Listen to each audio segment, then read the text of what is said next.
not translated, so it's all English.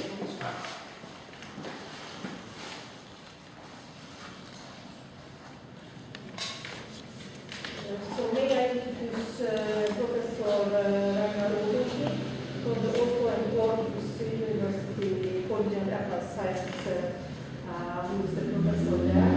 I'm sure a lot of Hungarian colleagues know him. Perhaps you can say that he's all favorite professor from all of the world. And he will speak about the Norwegian library laws, starting that the libraries shall be independent meeting places and areas for public debate in their communities. Sorry, but I speak a little bit Hungarian. So azt jelenti kérni, hogy akik az angolosok, azok maradjanak egy kicsit. Persze, próbál követnek a jegyütelni is, mert az órán visszatérünk le, de maradjanak utána egy kicsit beszélni. Thank you. Sorry, Thank you for your introduction, Magnus. First, I have to apologize for one thing. I have to apologize for my looks. That is the fact that I'm missing one tooth. Which can be implanted in some days, I guess, but it's too late. You will never see me with some of you will never see me with a full set of teeth. First, I would like to say that I'm very happy to be here, very happy to have the chance to talk to you and discuss with you. I also would advertise that I am here now under financed by this Erasmus program. So I have an Erasmus scholarship to go to Hungary and give this lecture. And I also was 2 days ago in Page and gave a lecture there. And I think this is a very good opportunity both for teachers and for students. And especially for students, because those of you who are students and you get an Erasmus scholarship, you can stay for 6 months or a term. So then you can really learn something about the country which you choose to visit. So I hope to be able to welcome you who are students and you who are staff as Erasmus scholarship holders at Oslo University College. You are most welcome. My topic today is, as Anders told me, is do you hear it? Can you understand what I'm saying? Should I talk more slowly, or is it okay?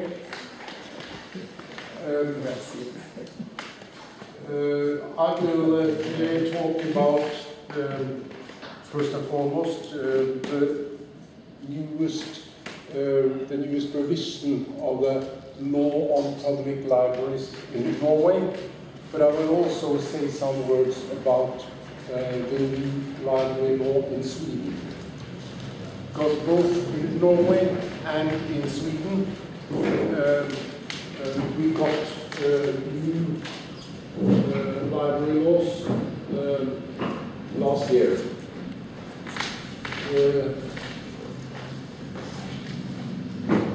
In Norway, important revisions were introduced in the present library law, which is dated the library law of 1985. Whereas in Sweden, which for a long time was the only country in the Nordic area without the library law till 1998, then they got their first library law. They adopted a totally new library law, which was implemented from the 1st of January 2014. So both of these countries have relatively new and updated library laws. One important difference between these library laws is that the Norwegian law is a library law for public libraries only. The Swedish law is a law for all publicly funded libraries, but it is also a law that comprises university libraries, school libraries, anyway public funded libraries. If we take the Scandinavian context as a whole, one has chosen somewhat different solutions here. Sweden have, and they have had that since they adopted their first library law in 1998. It has been a law for all kinds of libraries with public finance. Norway has always had a law on public libraries, solely public libraries. The same as Finland. They also have a law on public libraries. And also Denmark, but the Danish library law has some clauses that regulates some of the activity also in the university libraries, stating that all citizens in Denmark are allowed to use the resources of all publicly funded libraries, that is also the university libraries. So they have some regulations in their public library law which affects university libraries. So Norway, our law is only for public libraries. It was discussed when in the so-called proposition, when Parliament decides a new law, the ministry prepares the so-called proposition, and that proposition is sent out for discussion in the relevant environments, in organizations, trade unions, local governments, and so on and so forth.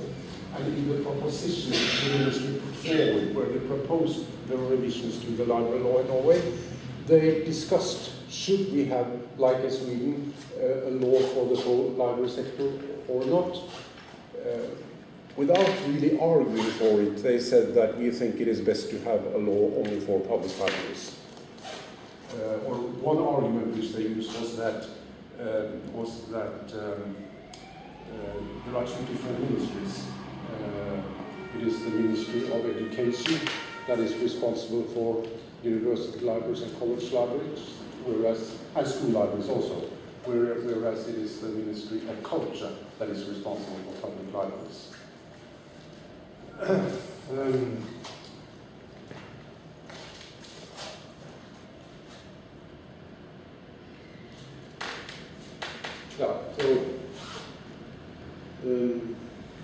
If we take the former library law,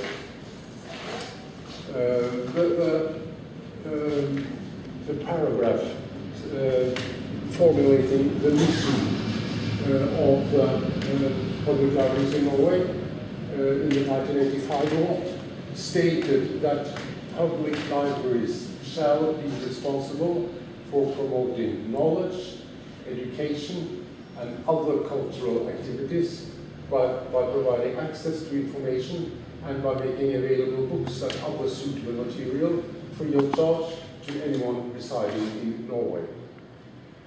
Each library shall, in its services to children and adults, stress the importance of providing high quality, comprehensive, and up-to-date material. And library activities shall be directed towards the public, and the services shall be publicized. So here you see that although most people, I would guess, and I think that is the case also in Hungary or in most countries, I guess that most people visit the library for entertainment purposes. They go to the library to borrow an exciting books, a crime story, for instance, or a novel, in order to have a good time. Hi, hello.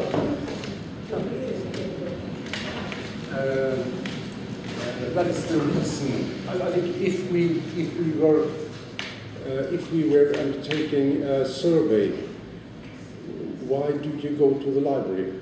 Most people would answer, I go to the library because it gives me a good time. And I go there to borrow books, which I use for entertaining purposes. But that is not the reason why the government finance libraries. The government finance libraries because they see it as related to knowledge, education, and cultural activities. That they promote that kind of activities. Maybe very often as a side effect. I think these results of the public library, that is the reason for the government to use money to finance it. These reasons are really side effects for the public, for users. It is like when I, for instance, my wife and I, when we go walking in the forest every Sunday, which we usually do, we do that because we like it, we enjoy it, we enjoy the sights, the beauty of the nature, but the fact that very many people utilizes the forests around Oslo for hiking and walking promotes health. So you could say that is, for us, well, we are also, as we are aging, preoccupied with health, but you could say that is in a way a side effect. But that is the reason why, let's say, the City Council of Oslo uses quite a lot of resources to prepare the forest so that people can go walking there. It's side effects. So very often side effects are that which are side effects for users are the reason for governments to support an activity. So it's knowledge, education, and other cultural activities. And they also stress here the quality criteria, which, I mean, this was in 1985. That was about the time when we had a change, you could say, to more and more market-oriented thinking. What should govern selection policies and services of libraries? Should it be demand? Should it be what the market wants? Or should it be the professional evaluation of what is quality and good or bad quality? And this library law stresses that it is the professional responsibility of librarians, particularly when developing services for young people, to use criteria of quality.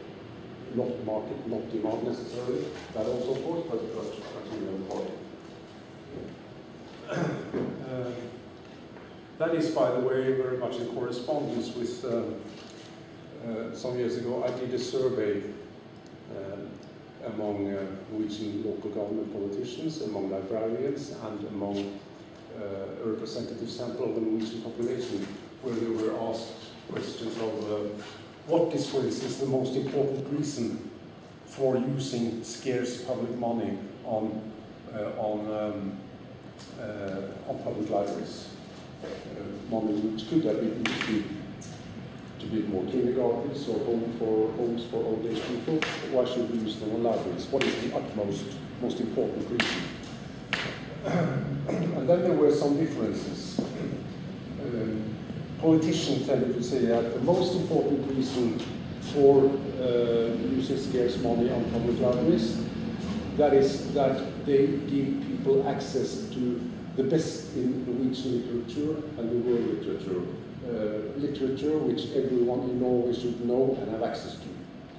That is the Bildung dimension. The librarians said very much the same, but they tended also to say that the most important reason for using scarce public funds on public libraries is that they provide people with information which they need to be well-informed citizens. That is the democratic dimension. Whereas the users, they tended to say that the most important reason for using scarce public funds on public libraries is that they provide us with information that we need in our everyday life, in work and in education. That is the practical reason, the pragmatic reason. But the politicians were clear on this promoting Norwegian culture, the best in Norwegian culture. That is still an important element in the law. That which came in when the law was revised, two amendments. The ministry said in its proposition that the mission of statement, which we have had since 1985, and in reality since the early 70s, because this mission statement in the library laws in the 70s were very much the same, has served us well. There is no need to change it. There is no need to take away this focus on knowledge, education, and promotion of culture. But they put in two relatively important amendments. They said that libraries shall focus upon active promotion. That is, it shall not only give people access to literature, but it shall actively promote. It is the task and the duty of the library to actively promote. And that is, of course, a message that might have a bearing also for us as library and information science teachers. That is that the law always states that we shall educate librarians that are outgoing and capable of active promotion, not only putting at the public's disposal active promotion. And then the next amendment states that the libraries shall be independent meeting places and arenas for public debate in their communities. And that is, well, we have something of the same in the Finnish library law. The Finnish library law, in its mission of statement, says that the libraries shall promote civic skills. That is, that the Finnish libraries, public libraries, shall promote the capacity of Finnish citizens to be involved and informed citizens, to be active citizens. That is something of the same.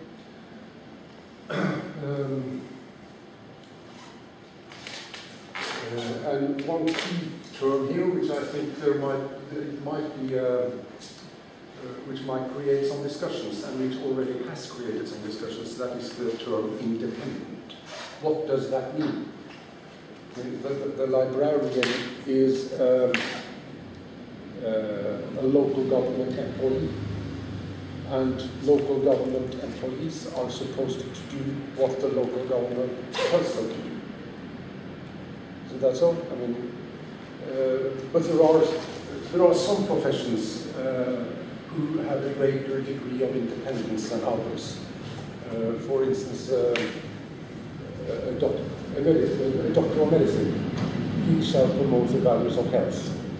And if he is employed by local government and the local government asks him or her to do something which he deems to be contrary to the interest of health, his professional independence allows him to go against that policy.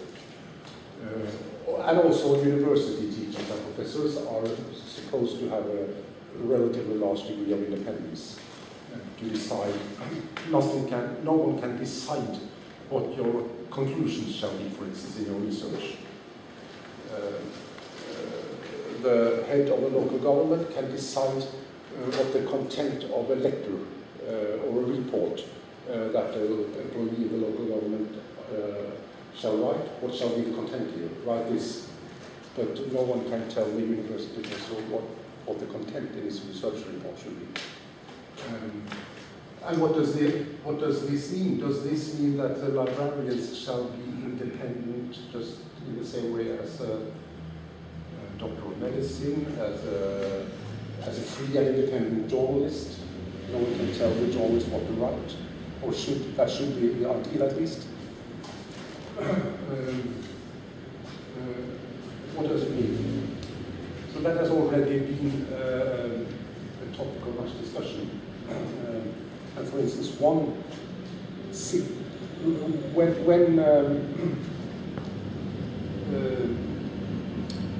let's say in Oslo, one issue or conflict at the moment, that is, should or should not Oslo apply for the Winter Olympics in the year 2022? That is very much discussed. The city council is for, and they have used now 150 million Norwegian crowns to prepare an application. So that's part of the city policy. But there are great resistance. Many see this as a silly use of money to waste it on first the application process and then billions and billions for the Olympic Games if we succeed. If the library shall be an independent arena for public debate in Oslo, it is highly relevant for the Oslo Public Libraries to, for instance, arrange meetings on this issue. And the public libraries are instrument for the local government. But does this indicate or implement that librarians could arrange meetings also with those who are very critical to the official policy? And yes, that is probably there is one city council in Norway, the city of Drammen, which is very close to Oslo. I think Oslo is Norway's 5th or 6th largest city. There, the city council has decided that they shall not interfere with the freedom of the librarian to program such kind of meetings or discussions independently.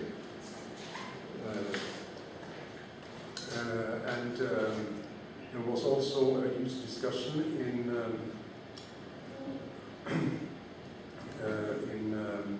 Oslo's and Norway's 4th largest city, where the city librarian denied a political party, somewhat like the Jobbik Party, or maybe even more to the right of the Jobbik Party, to use the premises which they wanted to use for meeting in the library. That also created discussion concerning this. What does this independence mean? Shouldn't everyone be allowed to use this publicly financed space which the library represents? But then the librarian said, no, I am like the editor of a newspaper, and the editor is responsible for everything that is written in his or her newspaper, and the editor decides, shall this article be accepted or not accepted? But of course, I guess these are things that will be formed as we go along.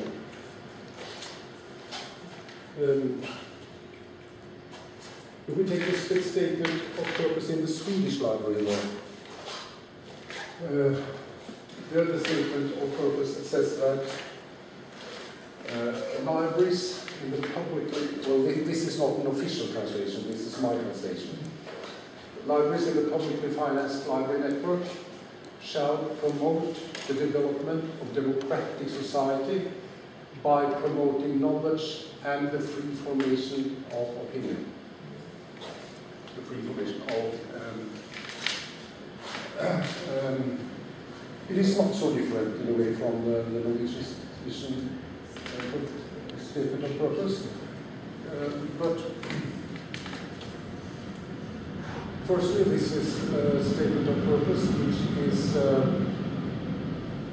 which covers the whole library sector.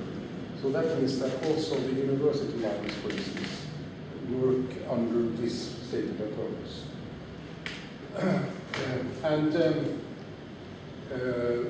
It gives in a way, it gives in a way kind of a specification of what being a an arena for democracy means.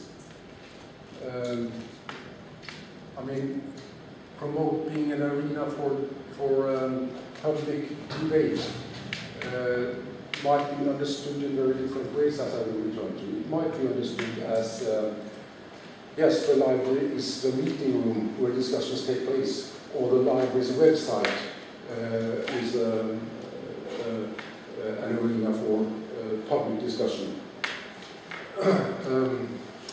But it could also be understood in the sense that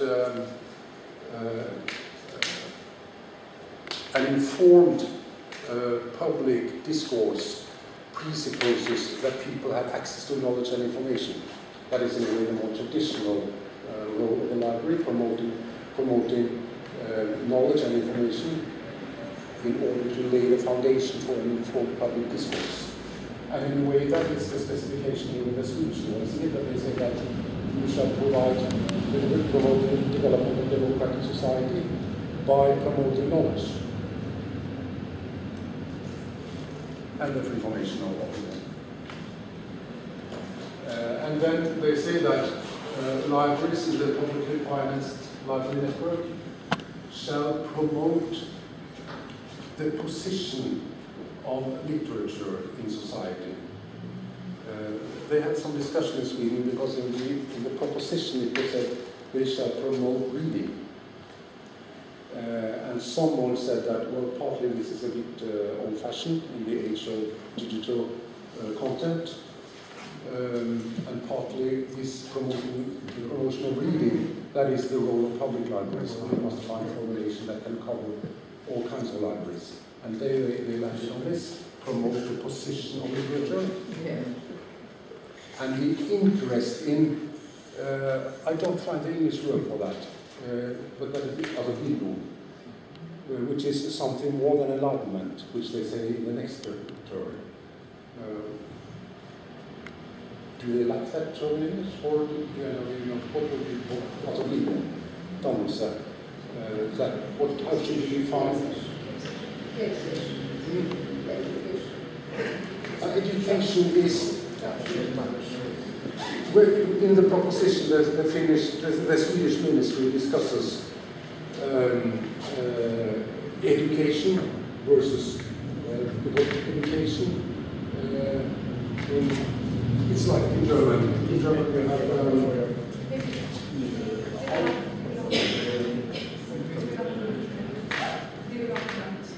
development, yes, or formation, maybe. But in German you have Ausbildung. That is education.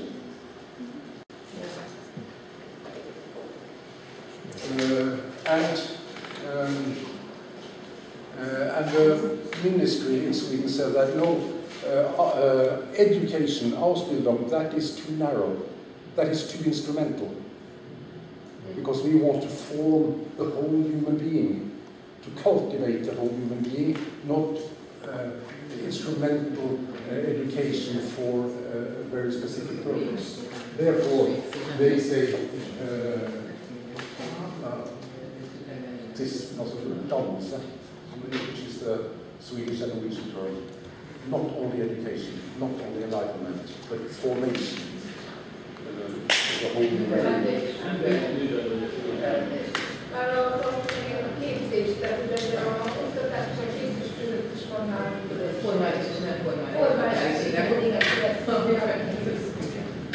And interest in research and cultural activities in general. And then they say again that libraries shall be accessible for everyone. In the proposition they said be accessible for every citizen. But then it was commented that that is too narrow. Does that mean that you have to be a Swedish citizen to use the library? And then they said, no, you don't have to be a Swedish citizen. It is enough that you live or stay in Sweden. So it shall be accessible for everyone in Sweden. But this, again, that means that all kinds of libraries, public libraries, shall promote the interest in research, and university libraries shall promote the interest in, or strengthen the position of literature.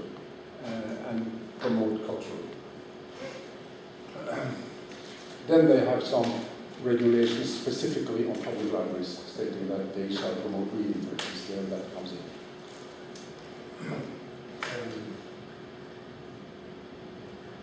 But there is one difference if you compare this with the Norwegian law. There is a difference that they are not saying anything about books and other relevant media. They are talking only about the values. We will have literature even if the book takes over the physical book. We will have cultural content. So in a way this is a paragraph which is maybe will be more robust against the technological developments than this focus upon books and other relevant media and material. Of course, the Norwegian law does also comprise, of course, all kind of digital content, but they are talking about media. There is a very interesting thing here, I think, in my opinion. Because are we seeing a kind of a conflict between librarians and the librarians' perception of what role modern libraries should have, and lawmakers and politicians' perceptions? I don't know if you have the same view in Hungary, but both among librarians and among researchers in library information science, there has been at least over the last decade, a movement from enlightenment and knowledge to experience. The experience-oriented library. One very interesting case in that respect, that is the city council of, the city library of Malmö. Malmö is the third largest city in Sweden. It's a little bit smaller than Oslo, but not very much. Or somewhere between 300,000 and 500,000 inhabitants, I think. And they employed a new head of their city library in 2010, a Danish woman, very innovative, very modern. Her name is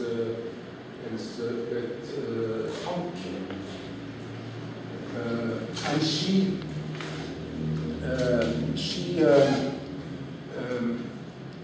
developed a new strategy for the library, which she called, in English, she gave her strategy an English name.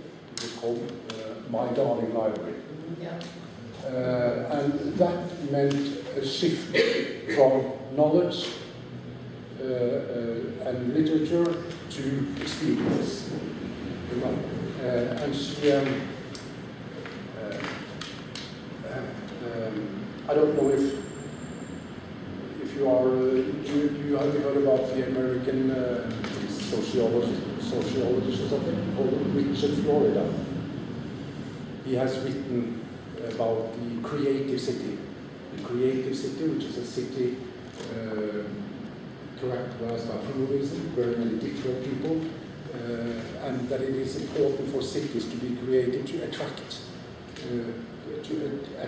people in the globalized world, and to attract talent, to attract pluralism, and the library in her strategy was in a way meant to do that. It was not meant as a library in a way for this. Well, of course, it was a library for the citizens, but it should make Malmö as a city more visible in the globalized world. So she tried to reform the library toward this experience orientation. But her life as a city librarian was relatively short. So and her reforms created a huge debate in the regional newspaper, huge debate and much resistance, and and she had to, or she chose to leave her position already in 2012 after 2 years. But I think very many librarians focus upon this experience dimension. But I think also we are now planning for a new main library in the city of Oslo. Will be located next to the Opera House and a planned new museum for Edvard Munch's works. And if you ask the librarian in Oslo what ideas she has, she will also probably be preoccupied with this experience, challenging experience with the public library.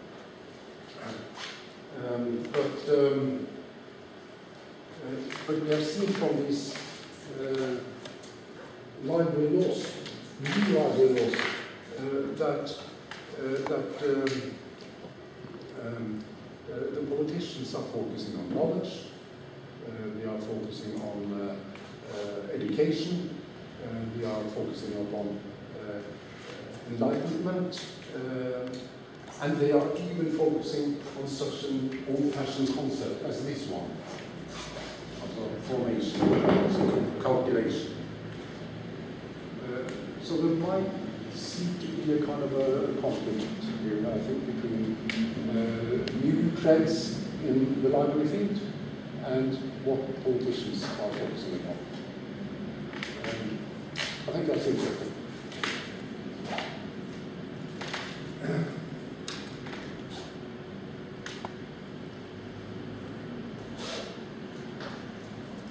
What are the reasons for focusing so much on the library's role as a meeting place and as an arena for public debate? Well, what they say in the proposition, I don't know if that is the real reason, but they say in the proposition that in the year 2000, the Norwegian Constitution got a new or a revised paragraph 100, which used to say, with this paragraph stated the principle of freedom of expression. Everyone shall have the possibility to express freely his or her thoughts.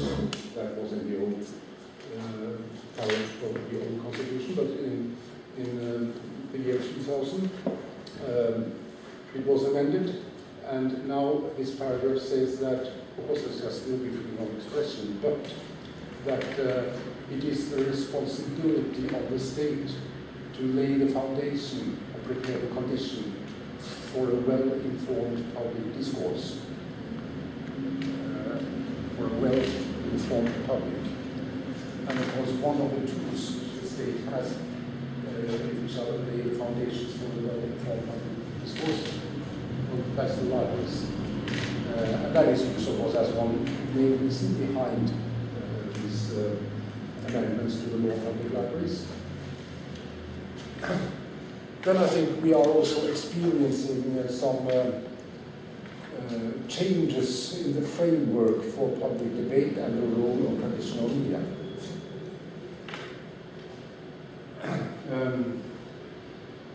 For instance, there is a Swedish media researcher. He has expressed some concerns due to the fact that social media is taking over and the government bodies and local government bodies, they often now prefer to publish directly their decisions on their policy platforms. They don't necessarily have to go all the way through traditional media, through newspapers. So, because before the traditional newspapers have been, or traditional media, broadcast, television, radio, newspapers, have been the channels through which government has informed the public. Now, social media are taking over, but these traditional news channels, they have also been channels for critique. So they have been arenas where public policies haven't only been presented there, but it has also been criticized there. And this research says that when the media adapt to this, well, either we will have a situation where people will have to rely on the public's or on the government's own presentation of their policies, or we might have a situation, well, and that makes, in a way, it's not always, well, politicians will of course try to paint the most beautiful possible picture of their decisions. So that will reduce that critical function which the media have had. We have this direct communication, or we might have a situation where the media are purifying their critical role, which also might have some consequences as for the lack of trust, in a way, between citizens and the government. And what we need then, maybe that is one problem. And 10 years ago, there was a huge research project in Norway financed by the government called, well, they tried to elicit the power relations in a Norwegian society. And one of the publications from this huge project says that there are some democratic challenges relating to the fact that new technologies, people, it might weaken the links which we traditionally had between the local level, the regional level, and the national level. You might go directly from the local level to the global level, but these links mediating between levels of imitation might weaken a bit. We have many local activities, people involve themselves in campaigns to regulate the traffic or for a local kindergarten and so on and so forth, are active citizens, but the links between these local initiatives and the national level is weaker than it used to be. But of course, here it might be that such concerns can give some potential for the public library. Partly they belong to a local, regional, national network. They can maybe play a role together with the media in local media, for instance, in creating a better informed public discourse. That might be the case.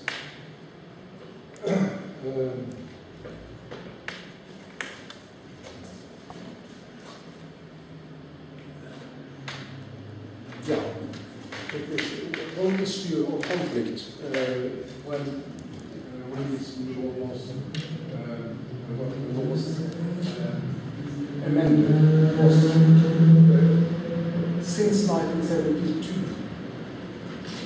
We have had library laws stating that the heads of public libraries shall have what is now the equivalent of a bachelor in librarianship. That is, they should have a diploma as a librarian, which they got after a few years of study before, or now a 3-year bachelor program in library information science.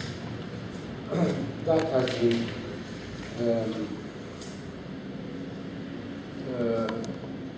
we have had that system for how many years is that? 40 years? More than 40 years.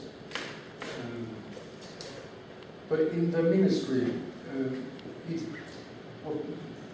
not every local government has library head in library education. There is a possible exemption for large cities, because there, when I said that, in large cities like Oslo, there is so much professional competencies in this total staff. the leader doesn't necessarily need to have library competence. And then in the smaller communities, the very small communities, it is difficult to find people with professional competences. But more than 90% of the Norwegian population lives in municipalities with a professionally educated librarian. But there are many who don't like that.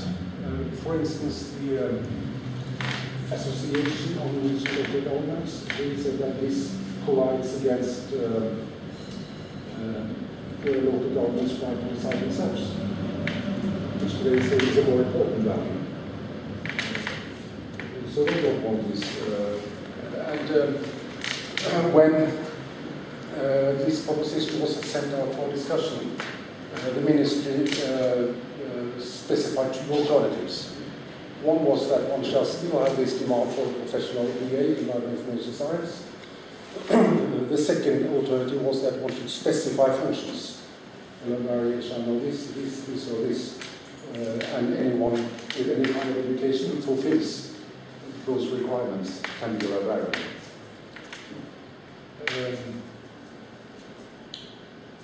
That was very many who took part in the discussion said that all such a list of functions will be outdated very quickly, so we mustn't choose that solution. And in the finally decided law, it was said that it shall be a professional education, professionally educated librarian. But that is specified, so that it is now enough with any kind of bachelor, as long as there are 60 ECTS library information science in it. So we can have 120 ECTS in other subjects. So that means that you need much less education. In a way, there is no need for a person who wants to advance in the library network to take our 3-year program at a university college, because 1 year is enough.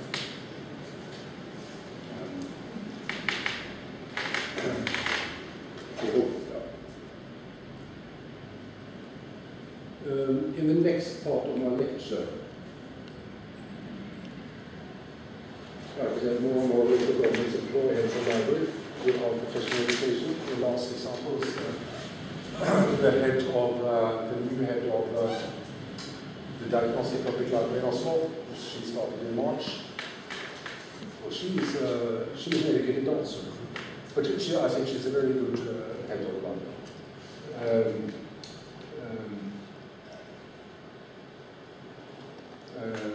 Head of library in Tromsø, the capital of Norway, is not a librarian.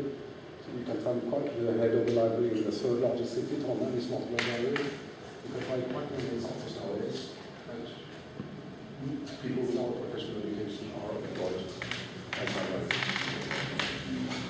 I forgot one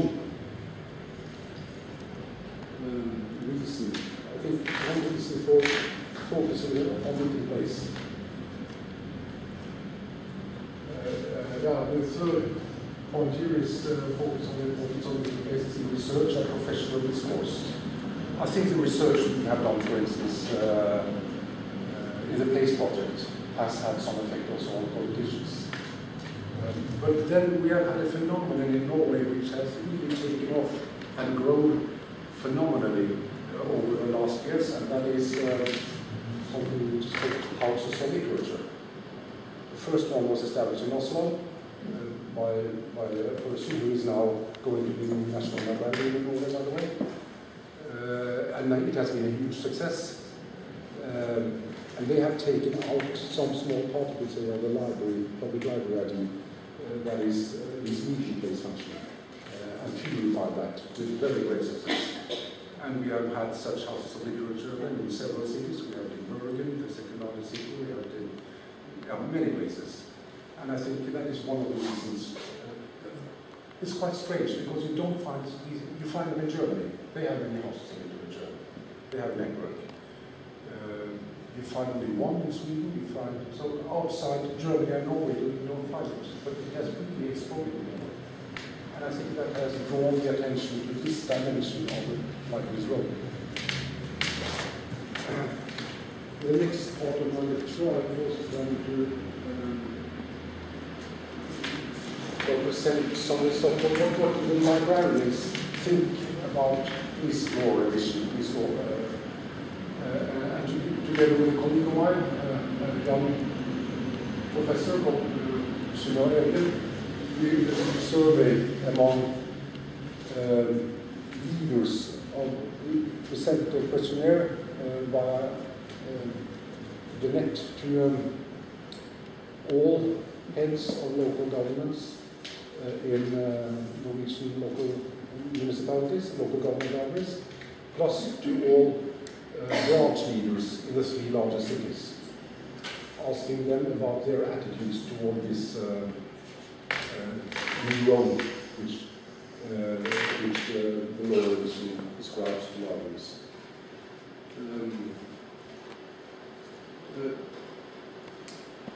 Yeah, but should we maybe take 5 minutes to expect?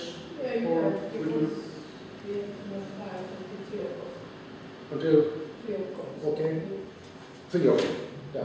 But it's not necessary to. What do you feel? Are you tired? I will not continue till 3 o'clock. So we can. We asked the librarians first. Do you think that this is a new role, or is it something which libraries have done all the time? That is to be an independent meeting place and an arena for public debate. Do you feel that you have the necessary competences?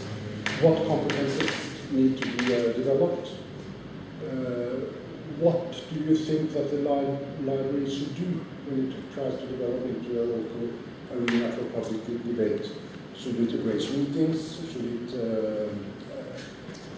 provide information? Should it teach civic skills, for instance? Should it, I mean, one problem in the digitized era is that people are, the threshold for writing, let's say in the commentary fields of newspaper, is so low that you find very much people are sexism, racism in these fields, a lack of civic skills, a lack of those skills which you need to have an informed public debate. Should we rather take a role in teaching people that?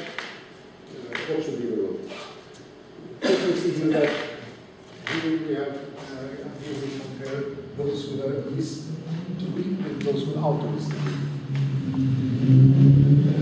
And but there is no real difference. Clear majority, we see, they say that these amendments describe something which partly is an old part of the library's role, that is, we have always been a meeting place, but this role of being a arena for public debate is new. So this mixed attitude is what dominates. See that around 72% in both groups. Do you have the competences needed?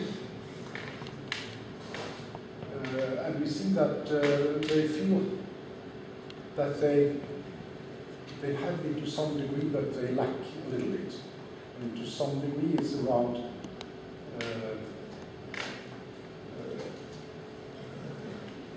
around 80%. So it's not neither here or is there a big difference between those with a listing degree and those without a listing degree.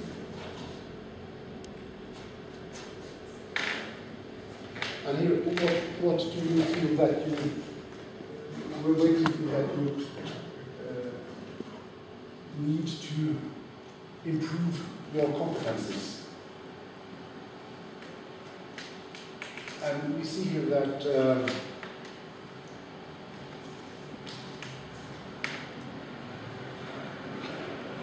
it is in a way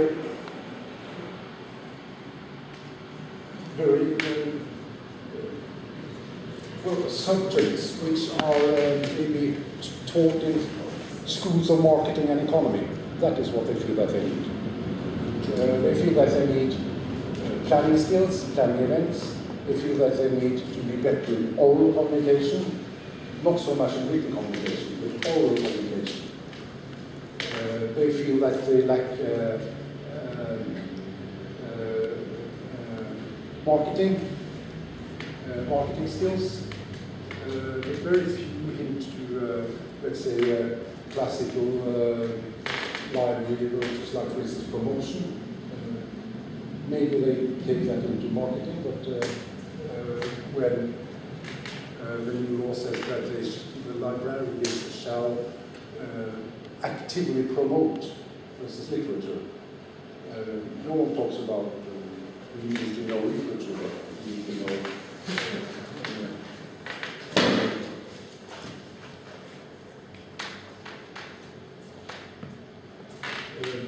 Then we asked, who do you think that the librarian is most similar with?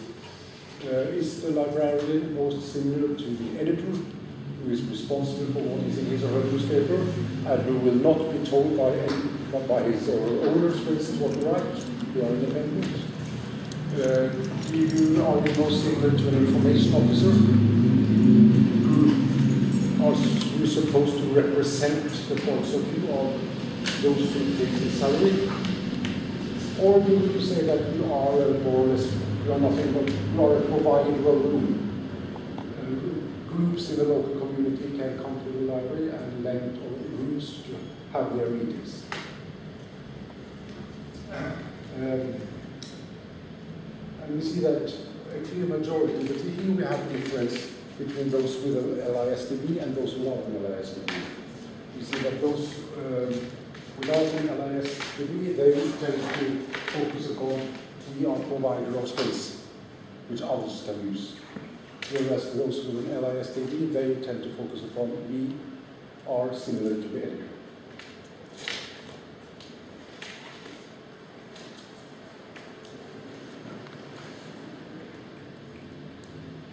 This is what we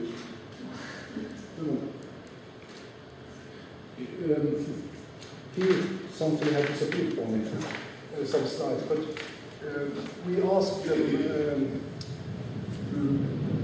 which challenges should the local public library give priority to in trying to promote a sustainable public sphere in the community.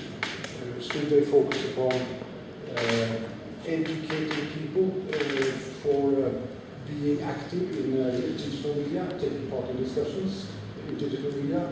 Should they focus upon educating people to take part in discussions in the traditional media? That is developing civic skills.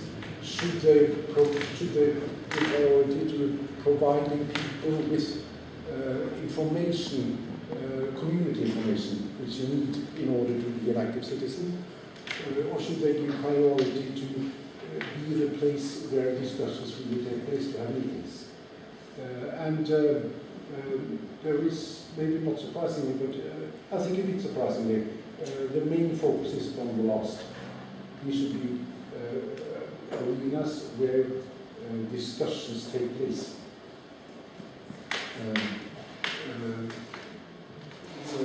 Many would also focus upon this traditional role of providing community information, but it comes behind the real arena for discussion.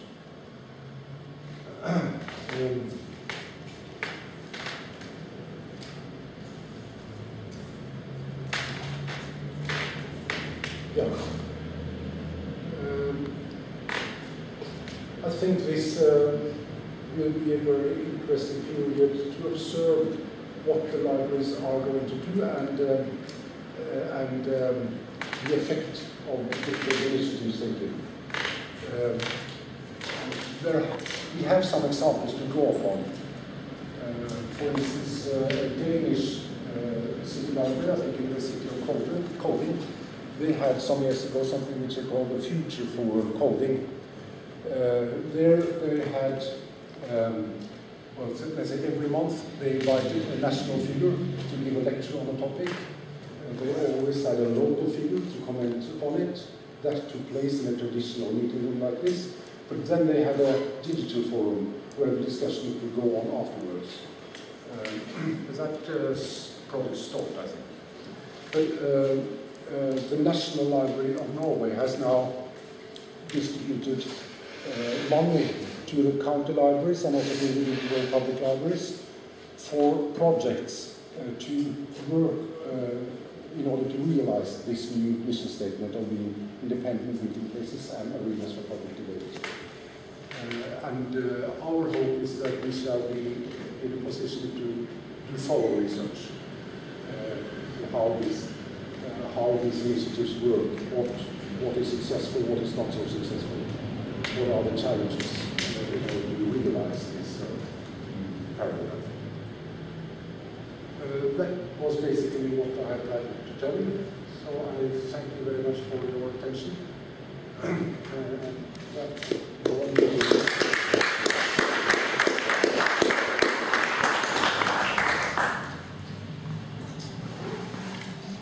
Any question? Please ask. Okay. You mentioned that the library thinks that they just provide a meeting place and this is the main focus. Why do you think this is the easier thing to do, or it's much easier than educate people on city spheres? Why did they choose this? Being a meeting place, okay, we can come. It is. There was some tables that disappeared for me. Yeah.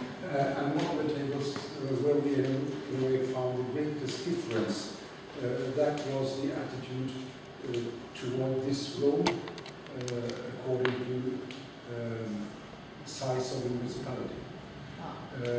In the small communities with a number of inhabitants below 5,000, the tendency was very clear that they saw themselves as providers of space for other local groups.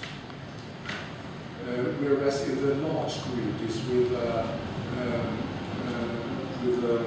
number of inhabitants of 20,000 or more, the tendency was just as clear that they saw themselves as editors.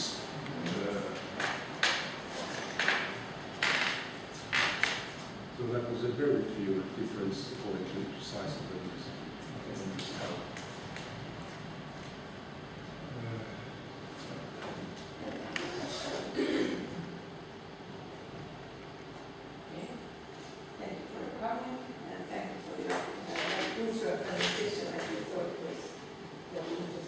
Thank you very much.